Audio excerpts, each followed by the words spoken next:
মন্ডলী অপরদলের সম্মানিত শিক্ষক মন্ডলী, সম্মানিত বিপক্ষতা এবং আজকে অনুষ্ঠান শুরু হয়েছে সম্মানিত সুস্থ আমার প্রাণপ্রিয় শিক্ষার্থীবৃন্দ, সবাইকে আমার পক্ষ থেকে সালাম, আসসালামু আলাইকুম। আজকের ভিডিওতে বিষয় নির্ধারণ করা হয়েছে পুরুষতান্ত্রিক সমাজ ব্যবস্থায় নারী শান্তি নিরাপত্তা কমিশনের প্রধান অন্তরায়। আমি এবং আমার দলের পক্ষে অবস্থান করছি। আশা করছি বিপক্ষতা বিভিন্ন যুক্তি তথ্য উপস্থাপনের প্রেক্ষিতে আমার সাথে একমত পোষণ করবেন। মাননীয় মডারেটর, পুরুষতান্ত্রিক সমাজ ব্যবস্থা বলতে বোঝে সমাজের প্রতিটি ক্ষেত্রে নারীকে পুরুষের অধীনস্থ করে রাখার মানসিকতাকে, শান্তি বলতে বোঝে সামাজিক শৃঙ্খলার উপস্থিতি যা সমাজকে সমৃদ্ধির পথে দাবিতে পারে এবং সামাজিক সীমাবদ্ধ করে একটি উপায়। নিরাপত্তা বলতে বোঝে বহিষ্কৃত ব্যক্তি বা গোষ্ঠী ইচ্ছাকৃত এবং পরিকল্পিত ক্ষতির হুমকি প্রতিরোধ গৃহীত ব্যবস্থা। প্রধান অন্তরের মধ্যে প্রধান সমস্যা ভাব প্রতিবন্ধকতা ভাগাদা। মাননীয় মডারেটরকে আমার প্রধান অন্তর হিসেবে এই পুরুষতান্ত্রিক সমাজ ব্যবস্থাকে দায়ী করছি। তার কারণ হলো এক, জন্ম নেওয়া থেকে শুরু করে মৃত্যু পর্যন্ত নারীর অধিকার প্রতিটি ক্ষেত্রে নিহিত করে রাখে এই পুরুষতান্ত্রিক সমাজ ব্যবস্থা। দুই, নারী সামাজিক অর্থনৈতিক রাজনৈতিক অধিকার ক্ষেত্রে সবচেয়ে বড় অন্তরে সম্মানিত হতো এই পুরুষতান্ত্রিক সমাজ ব্যবস্থার জন্য বিজ্ঞ বিচারক মন্ডলী, আমি নারী, আমি রাজার কথা স্পর্শ করি না, দৈর্ঘ্য সহ্য করি না।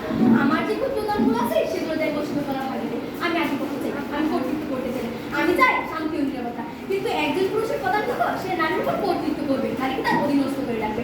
মাননীয় মডারেটর এই কারণে পুরুষতান্ত্রিক সমাজ ব্যবস্থাকে নারী শান্তি নিরাপত্তা হচ্ছে প্রধান অন্তরে হিসেবে মনে করছে। মাননীয় মডারেটর একটু ভেবে দেখুন, একটি শিশু যখন মেয়ে শিশু জন্মগ্রহণ করে, মাননীয় মডারেটর একটু ভেবে দেখুন, একটি শিশু মূল্যবোধ দরকার সে শিশু কাল থেকে একটি ছিল একটি মেয়ের হাতে তুলে দেওয়া খেলনা, খাদ্য, পোশাকের খাবার প্রতিটি ক্ষেত্রে তাকে বুঝিয়ে দেওয়া হয়। তোমাদের অধিকার এক নয়। মাননীয় মডারেটর ছোট্ট একটি উদাহরণ আপনার সামনে তুলে ধরছি। আজকে সকালে আমার মা রুটি সিদ্ধ করেছিল, একদিন মামা বাইরে দেয় আর একদিন আমাদের দুজনকে ভাগ করে দেয়। এখান থেকে এই পুরুষতান্ত্রিকতা সৃষ্টি, যে পুরুষতান্ত্রিকতার ফলে আমরা দেখতে পাচ্ছি একটি পুরুষ হয়ে সুশক্তিকর এবং একটি নারী হয়ে নির্যাতিত অধিকার বঞ্চিত। মাননীয় মডারেটর আজ অর্থনৈতিক সম্পৃক্ততা বেশিরভাগ পরিবার বসে রীতি নির্ধারণ করতে পারে না নারী নিজে, কেন মাননীয় মডারেটর?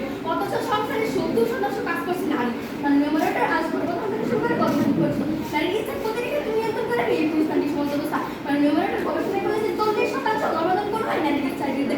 একটি মেয়ে সন্তানের মেয়ে কিভাবে পেলে সেটিও নির্ধারণ করতেছে আপনাদের এই পুরুষতান্ত্রিক সমাজ ব্যবস্থা।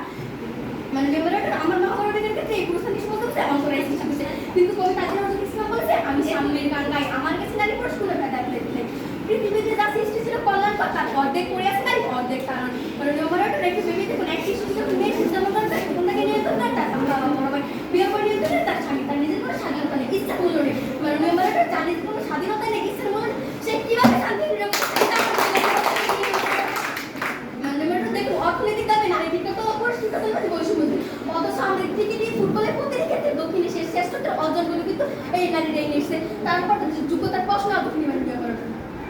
মাননীয় মডারেটর আজ বাড়ি বাড়ি বলে পরের বাড়ি যাবে, শ্বশুর বাড়ি বলে ও পরের ঘরে যাবে, আজ বাবু বলে শ্বশুর বাড়ি ওই গ্রামে বাপের বাড়ি যাবে, তবে তোমার বাড়ি ওই বাড়ি তোমার বাড়িতে। মাননীয় মডারেটর আজ